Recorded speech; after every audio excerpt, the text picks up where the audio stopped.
há alguns minutos uma decisão do Supremo Tribunal Federal trazendo aí a notificação dada pelo ministro Alexandre de Moraes para que o Telegram, né, o aplicativo, indique em até 24 horas um representante legal aqui no Brasil, sob pena de ter o funcionamento do serviço suspenso pelo prazo inicial de 48 horas. Então, veja, ou o Telegram aponta quem é seu representante aqui no Brasil, ou pode sair do ar. A decisão está no inquérito que apura ali a atuação tanto do Google quanto do Telegram na campanha contra o PL 2630, que é conhecido como PL de combate às fake news. De acordo com o ministro, ele foi informado nos autos de que o antigo representante judicial já não mais atua para o Telegram. Gente, olha que loucura! Os caras não têm um advogado para atender o Supremo no Brasil. Esse é o grau da bizarrice do Telegram. O cara que era representante deles já não é mais e agora simplesmente não tem ninguém para responder pelo Telegram. Se o Telegram não informar quem é o novo representante legal dele aqui, vai ter multa diária de 500 mil aqui no Brasil, além do risco de o aplicativo sair do ar. É bizarro como esse pessoal se porta como assim, nossa, eu estou muito acima. Não me importo muito com as leis de cada país, vale aqui o meu termo de uso. Sinceramente, sabe? Vem pra cá rapidinho todo mundo pra gente falar um pouco sobre isso, porque o Telegram, cara, é um negócio muito bizarro. Ele simplesmente não tem uma pessoa para responder uma petição do Supremo no Brasil, gente. Esse é o grau de descaso dos caras, Leandro. Pois é, Dani, boa tarde para você, Renata, Yuri, todo mundo que está com a gente aqui no 360. Eu estava procurando aqui exatamente quando que esse advogado foi nomeado pela primeira vez para ser o representante legal do Telegram, né, o Alan. E essa decisão, o doutor Alan Campos Elias Tomás, ele foi nomeado em determinado momento. Nessa disputa que o Telegram e o Supremo Tribunal Federal travam há algum tempo, o Alan foi nomeado como representante legal da empresa aqui no Brasil. Só que o que se vê é que o Telegram informou ali, colocou, né, que ele não faz mais parte, ele prestou depoimento, aliás, e disse que não faz mais parte, não presta mais assessoria jurídica ao Telegram aqui no Brasil e simplesmente nenhuma outra pessoa, nenhum outro representante legal foi formalmente colocado para o Supremo Tribunal Federal que representa a empresa aqui no país. É um exemplo mais um exemplo de descaso do Telegram com relação às normas brasileiras, às decisões brasileiras e que se soma a todos aqueles outros que a gente já tratou aqui no 360, mas convém lembrar, momentos em que o Telegram se recusou a colaborar com investigações sobre neonazismo, sobre violência contra as crianças e sobre pedofilia. Tudo reportado pela Polícia Federal do Espírito Santo e que ensejou no mês passado a suspensão do Telegram no Brasil, que, como essa decisão deixa claro, pode vir a acontecer de novo. O que a gente está acompanhando aí é a justiça tentando entender com quem ela fala aqui no Brasil quando diz respeito ao Telegram. Simplesmente não tem uma pessoa para responder pelo Telegram no Brasil legalmente, Yuri. Exato, e isso é uma questão que é um problema já há algum tempo quando se fala desta plataforma. Boa tarde, Dani, Renata, Leandro e quem está com a gente aqui no 360.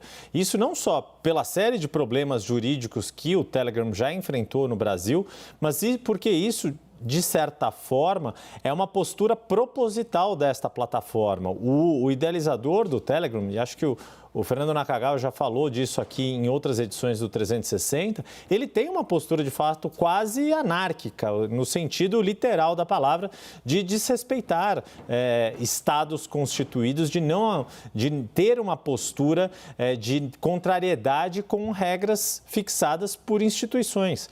E este é muito do perfil do Telegram, por isso que ele próprio criou esta plataforma, esse aplicativo de mensageria na Rússia e depois acabou se mudando para o Oriente Médio para não ser tão incomodado, porque estava causando ali outros incômodos também, mesmo em países como a Rússia. Mas aqui no Brasil a gente sabe que tem muito mais, tem uma postura muito pouco respeitosa com as autoridades, com as instituições, tanto que já teve aí, inclusive, trocas de representantes legais para fazerem essa gestão quando a plataforma é acionada por alguma irregularidade.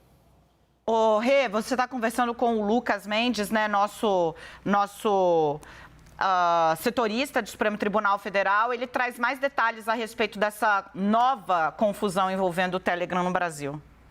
Perfeito, gente. Desculpa, eu estava até aqui olhando para baixo o tempo todo porque eu estava tentando acionar o Lucas, porque me recordei que mais cedo ele tinha mandado a informação sobre novos representantes do Telegram, justamente mandou aqui para a redação, e aí ele estava me explicando, eu estava justamente tentando entender se já era uma resposta a essa decisão do ministro Alexandre de Moraes ou não, e ele explicou que não. O Lucas Mendes, então, nos diz que, sim, há um escritório que agora aparece como representante do Telegram em alguns casos. Então, já houve despachos que eles estão assinando, mas não neste inquérito, no qual o Alexandre de Moraes, afinal, pergunta quem que está representando a empresa aqui. Nesse inquérito que apura a conduta da empresa no PL das fake news, esse não tem ainda a designação desse novo escritório. Os novos representantes que aparecem em algumas movimentações do Telegram na Justiça é o escritório Leonardo e Advogados, essa informação que o Lucas Mendes nos deu há pouco, Dani.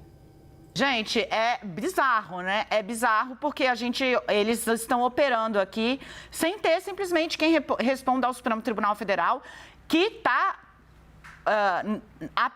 abriu um inquérito para apurar o uso da plataforma, do banco de dados da plataforma, para disseminar desinformação. No caso do Telegram, não tem dúvida, eles disseminaram desinformação travestida de opinião ou de sei lá o quê, a respeito de um projeto de lei que criminaliza fake news e que poderia obrigá-lo a responder legalmente por abrigar conteúdo que trata, inclusive, de pedofilia, massacre em escola e apologia ao nazismo. Fala, Leandro. Rapidamente, Dani, só para lembrar que não é a primeira vez que isso acontece. Eu estava procurando exatamente o que aconteceu e as datas quando isso ocorreu. Março de 2022, o ministro Alexandre de Moraes também suspendeu o Telegram no Brasil. Naquela ocasião, a mesma coisa. O Telegram se recusava a cumprir decisões judiciais. Era uma questão ali envolvendo, inclusive, o blogueiro Alan dos Santos, né? O Alexandre de Moraes tinha determinado o bloqueio de perfis que espalhavam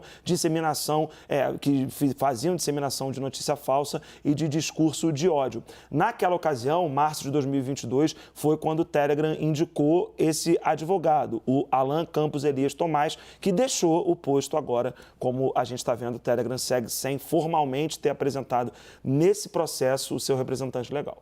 Ou seja, uma falha insanável, né? Porque eles são reincidentes, Yuri. Exato, tem um histórico todo, tem toda uma trajetória de como o Telegram se constitui como uma empresa quase anárquica, e isso vai se refletindo nesse relato do que o Leandro Rezende trouxe, dessa troca de advogados, dessa dificuldade de se acionar a empresa quando há alguma decisão judicial depois de algum problema, de alguma irregularidade. E vale lembrar, o Telegram tem várias características que o tornam um espaço muito mais fértil para a disseminação de desinformação do que outros aplicativos de mensagens, para a gente comparar, por exemplo, com o WhatsApp, que é muito mais difundido no Brasil, foi muito criticado nas eleições de 2018, mas é o Telegram atualmente que, a despeito de ter um alcance muito menor do que o WhatsApp, que tem uma série de recursos como aqueles grandes grupos ilimitados de pessoas, canais de assinatura e outras, sem falar na forma como se manifestou na discussão do PL 2630, o PL que tenta regulamentar as plataformas digitais, que está em discussão na Câmara dos Deputados.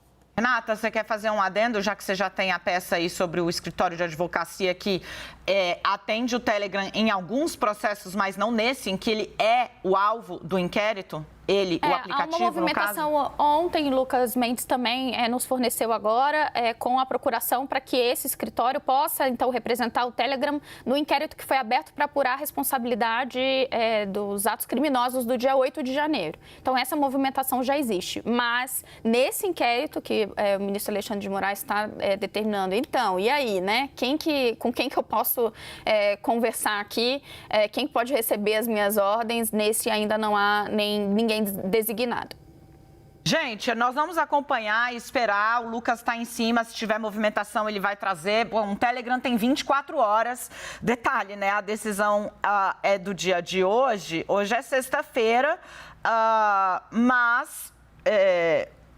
pensando em prazo judicial, a partir da notificação, que certamente o ministro expediu, inclusive que fosse feita digitalmente para dar celeridade, a ver se até o final do dia de hoje o Telegram aponta quem é que seu representante legal aqui no Brasil no inquérito em que ele é investigado por disseminação propositada de fake news para toda a sua base de clientes no Brasil contra o PL que criminaliza e responsabiliza as plataformas pela hospedagem e distribuição de conteúdo que seja criminoso, crime de ódio, material de apologia ao nazismo, pedofilia e também por não tomar medidas ativas, né, para coibir a circulação de notícias sabidamente falsas.